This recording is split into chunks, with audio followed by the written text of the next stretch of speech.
Okay, so you're here because you want to get right to the heart of things, yeah. Understand what's important without getting bogged down in too much detail. That's the plan. Good. That's what we're aiming for today. We are diving into Imperfect Strangers by Leo O'Hara. Right. And it's more than just your typical puzzle, this one. It's a murder mystery, sure, but it's set in a small private university Mm-hmm. in rural Japan. Mm-hmm.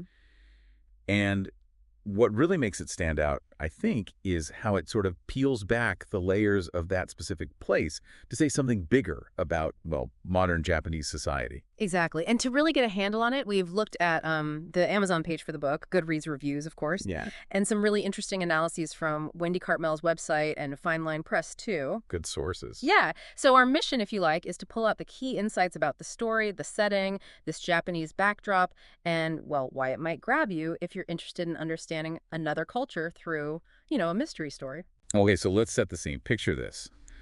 Fujikawa. It's a seemingly quiet little provincial town in southern Japan. Right. And it's hot. July 2012. That's where it all begins. And boom, the quiet's gone.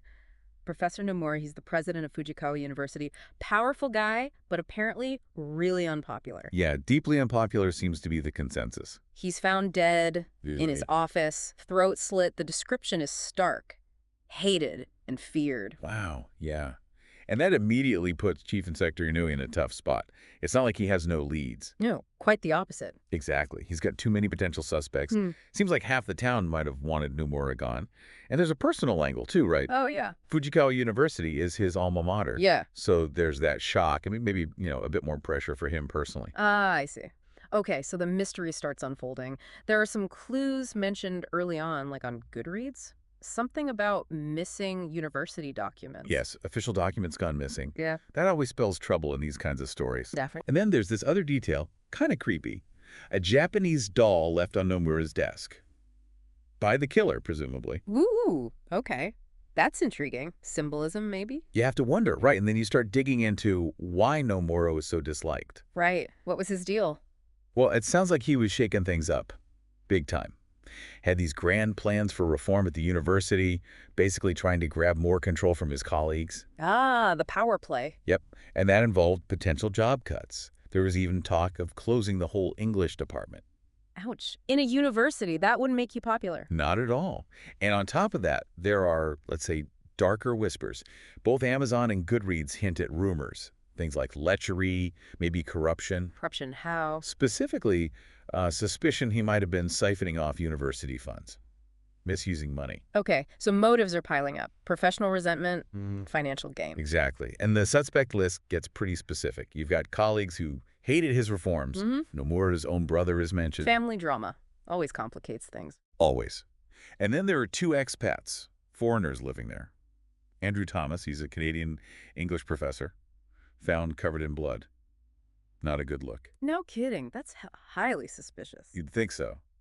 And then there's his wife, Allison, and her connection to Nomura. Wow. It was complicated. How complicated? She was having an affair with him, with Nomura, the victim. Wow. Okay. Yeah, that's definitely complicated. Talk about motive. But the plot thickens, I gather. Oh, it does, significantly. There's a second murder. Oh. Hideo Akamatsu, he worked in the university's accounts department. Remember the rumors about misused funds? Ah, yes. So maybe he knew something. That's the implication. And Mhm. his death just ramps up the pressure on Inspector Inoue massively. I bet. So what happens? Does he crack the case? Well, things take a turn. His superior, Superintendent Takanaka, steps in, takes over the investigation. Okay. And Takanaka makes a sudden arrest, as the Yeah. description puts it. Case closed. But there's always a but. But Inoue isn't convinced. He strongly believes they've got the wrong person. Ooh, risky. Going against your boss like that. Hugely risky. Okay. Puts his whole career on the line. He's caught between, orders from above and his own gut feeling about justice. That's a great conflict. But what's really interesting for us, I think, is how this whole crime story becomes a way to look at Japanese culture itself. Absolutely. That's a massive part of the appeal. Judging by the reviews, people on Amazon and Goodreads keep mentioning how the book gives you real insights into Japan, into the lives of expats there. What kind of insights? Like daily life stuff? That, yes, descriptions of life in Japan, Yeah. but also tackling stereotypes, cultural differences, Hmm. The reviews mention highlighting the contrast between, say, Western and Eastern ways of thinking or interacting. That makes sense with a mix of characters. Exactly. And it apparently delves into things like the hierarchical relationships you find in Japanese workplaces. That could be really important in a university setting, right? Sure, who feels they can speak up, who gets protected, that kind of thing. Precisely. And it's not just surface level either. One review mentions the book showing the darker, less acceptable, subservient side of domestic society. Hmm. That sounds like it goes deeper than just tourist observations. Really valuable if you want to understand the culture more fully. I thought so too. And it explores the experience of being a foreigner, a gaijin, which just means outside person. That relationship between foreigners and Japanese society, which can be, well, ambiguous The sometimes. challenges they face, Yeah. culture shock. All of that even mentions the intense heat of the Japanese summer, how that becomes part of the setting's feel, maybe affects moods. Right, the atmosphere. And you mentioned the legal system. Yeah, one review described the Japanese criminal justice system depicted in the book as grim. So that's another facet it touches on. But it seems to go even broader, socially speaking. Fine Line Press mentioned other issues. Yes, quite a few contemporary Japanese societal issues are apparently woven in. Things like growing international marriage rates, the historical baggage of the Korean fingerprinting issue. Which was quite controversial, wasn't it? Very. Created a lot of social tension. Also things like gender discrimination, tensions with far-right groups, and even Japan's big demographic crisis, the Mm. aging population, low birth rate. Wow, so it's packing a lot in alongside the mystery. That seems so. And Wendy Cartmell's review really highlights something interesting, how the sort of perfect behavior often expected in Japan can act as a mask. Hiding secrets. Exactly. Hiding truths, hidden agendas. So the setting isn't just wallpaper, it actively shapes the mystery. The cultural norms influence how characters act, how the investigation unfolds. It makes you think, how different values might lead to different motives, different ways of solving crimes. So it really pushes beyond just who did it to why did they do it. That's the feeling. Fine Line Press explicitly called it as much a why-done-it as a who-done-it. It suggests a real deep dive into the motivations, the societal pressures behind it all. Which probably connects to the author's own background, right? Leah O'Hara, that's a pen name. Yes, for Wendy Jones Nakanishi. And her background is super relevant here.